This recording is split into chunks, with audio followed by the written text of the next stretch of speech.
చేయకుండా అవుతాం నీకు ఇంత చాలా అహంకారంగా ఉందా? అయితే హిందూ మతంలో చేరాలనే అహంకారమా నాకు సలాం చేస్తలేమంటారా? అవును.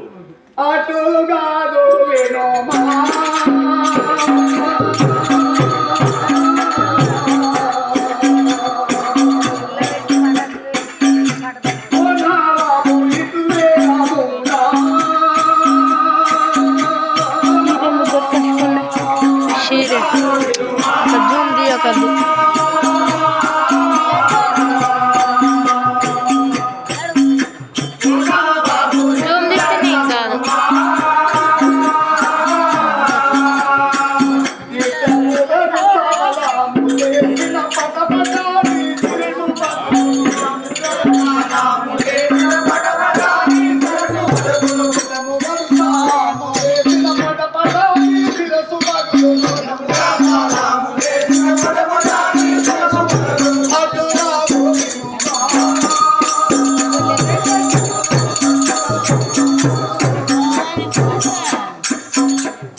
మీరు నన్ను తప్పుగా అర్థం చేసుకున్నారు.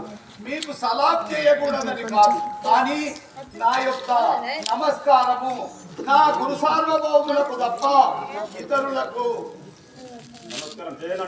పనికిరాదు. ఒకవేళ నేను మీకు నమస్కారం చేసుంటే ఇప్పటికే మీ తల 1000 రెక్కలుగా చీలిపోయి ఉండేది. జై ముజిమల్లాకి జాదు సిక్కాయే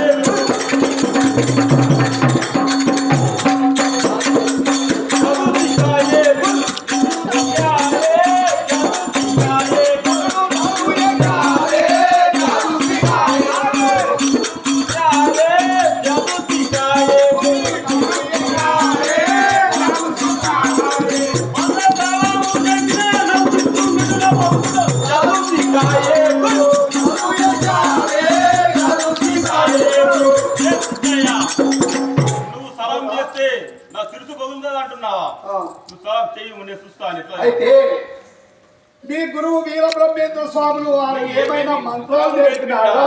జాదు అంటే మంత్రం నేర్పిందా? నా శిరస్సు ఎట్లా పగులుతుంది నువ్వు సలాం చేస్తే? చూస్తా సలాం చేయమంటా. అవును. అయితే దొరా చెప్తాను వినండి. సద్గురు మహారాజుకు నమ్మకుండినా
ఇది ఆ వీరబ్రహ్మేంద్ర స్వామి యొక్క వాక్కు, నా వాక్కు కాదు.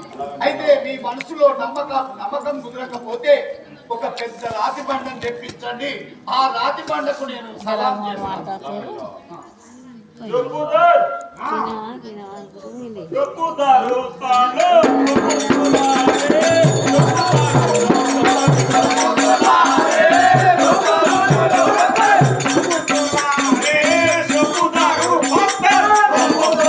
Hey!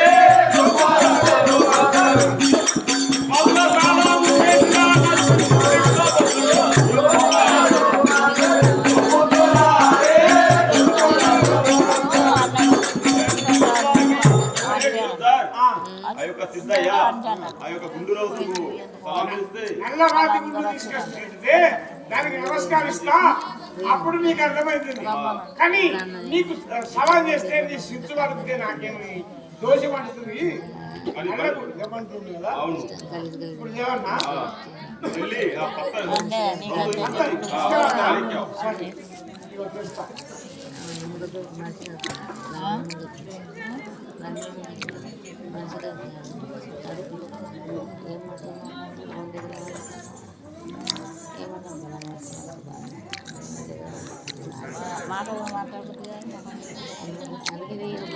ఏ సద్గురు విరాట్ పోతులూరి వీర బ్రహ్మేంద్ర కూర్చో. ఇప్పుడు కదా మీ మహత్యము పక్క తీసుకొచ్చినా పెట్టినవాడా రైతా కాదా నల్ల సరం గుండా కాదా నల్లతరం ఉండే అది సిద్ధయ్య ఇప్పుడు నమస్కారం చేయకుండా నేను కళ్ళు చూసేదాన్ని కదా. అవును ఏ సద్గురు సార్వభౌమ విరాట్ పోతులూరి వీర బ్రహ్మేంద్ర స్వామి ఇప్పుడు కదా మీ మహాత్యమును ఈ లోకంకు చాటి చెప్పేందుకు అవకాశము వచ్చినది. నేను నీ యొక్క ధ్యానంలో ఉండి నీ వాక్కుగా నవాబు గారితో చెప్పాను. నా వాక్కు వృధా కాకుండా మీ మహత్యాన్ని చూపించండి. గురుర్ బ్రహ్మ గురుర్ విష్ణు గురుర్దేవో మహేశ్వర గురు సాక్షాత్ పరబ్రహ్మ తస్మై శ్రీ గురవే నమః. చెప్తారు అరే అయ్యా దొరా ఏమిరా రెండు రకాలైంది. సిద్ధయ్య సలాం చేస్తే ఆ యొక్క గుండురాకు పలిగిపోయింది. మరి అదే విధంగా ముంగాల నీకు చేస్తే నాది పలిగిపోతుంది.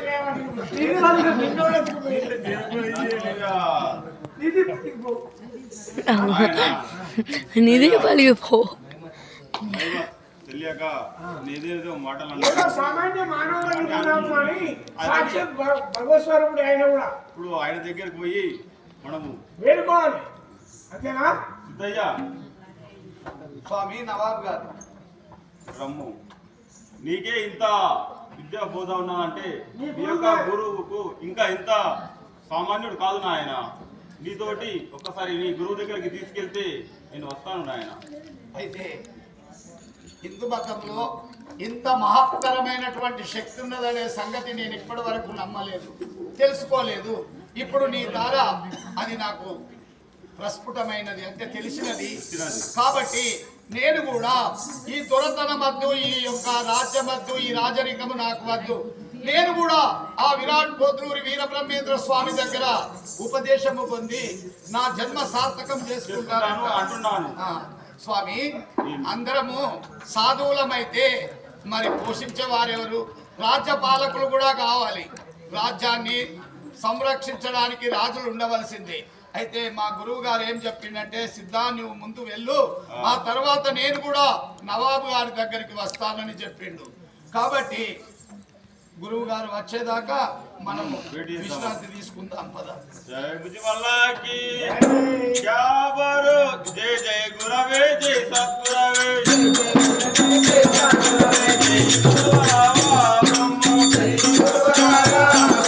సదానంద రామ.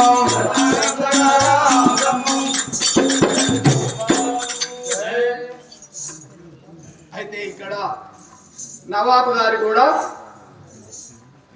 సిద్ధప్పనే ఉపదేశం ఇచ్చి నన్ను కృతార్థుని చేయమని నవాబు గారు సిద్ధప్పను వేడుకున్నాడు. కానీ గురువాజ్ఞ లేకుండా గుర్తు తెలపడం సాధ్యము కాదు. మా గురువు గారు నాకు ఆ అధికారాన్ని ఇవ్వలేదు. గురువు అధికారం లేకుండా నీకు ఉపదేశం ఇచ్చేంత శక్తి నాకు లేదు. మా గురువు గారు వస్తాడు, వచ్చిన తర్వాత వారి దగ్గర నీ ఉపదేశం పొందుమని చెప్పి సిద్ధప్ప చెప్పాడు. ఆ తర్వాత బ్రహ్మం గారు వచ్చి కడప నవాబు గారికి ఉపదేశం ఇచ్చి ఆత్మబోధను తెలియజేసి ఆ తర్వాత తాను రచించినటువంటి భూత భవిష్యత్ వర్తమానం అనే కాలజ్ఞానం పంచమ వేదాన్ని వివరించి వారిని కృతార్థులను చేసి చెయ్యి ఓ గురుదేవా వీరబ్రహ్మేంద్ర స్వామి ఎవరిదాకా మీ యొక్క మాధ్యము చూసి మేము చాలా ఆనందపడ్డాము మిమ్మల్ని ఒక విషయం అడగాలనుకుంటున్నామని చెప్పి మా దగ్గర చూలుతో ఉన్న గుర్రం ఉన్నది ఆ గుర్రములకు పుట్టపోయే బిడ్డ ఆడదా మగదా తెలుసుకున్నాదని నాకు కుతూహలము చెప్పండి అంటే గురువు గారు ఏం చెప్పిండు నాయన నీ గుర్రములకు పుట్టబోయే బిడ్డ మొగదే పంచకళ్యాణి గుర్రము దానికి నుదుట చుక్క కల్మ తోక 4 కాళ్ళు తెల్లన